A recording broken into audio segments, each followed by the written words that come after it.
For 3 minutes.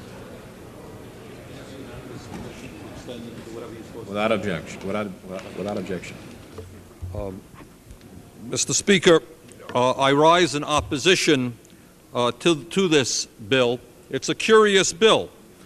On one side, we have the President of the United States and the Secretary of the Treasury and the leadership of the Democratic Party and the leadership of the Republican Party, all on one side. And on the other side, I suspect we have the vast majority of the people of the United States.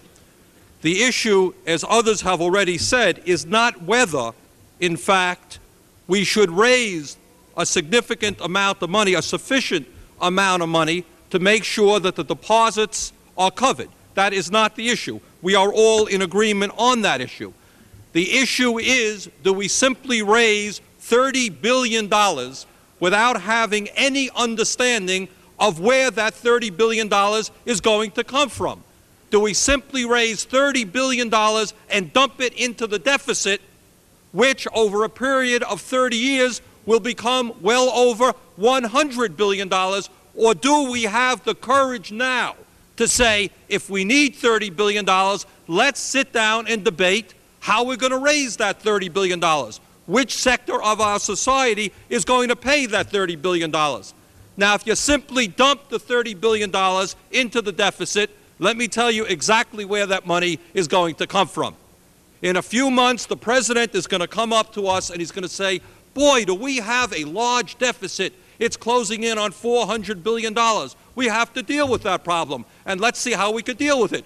We can cut back on Medicare. We can cut back on federal aid to education. We can cut back on federal aid to health care, federal aid to cities and towns. We can raise regressive taxes. We can come up with more increases in the gas tax or other taxes which will come down heavy on working people, middle-income people, the elderly, and the poor. That's one way of dealing with it. The other way to deal with it, which to me makes a lot more sense, is if we need the $30 billion, let's raise that money in a fair and progressive way. Let's ask those people who have the money, those people whose incomes have soared in the last 10 years, to start paying their fair share of taxes.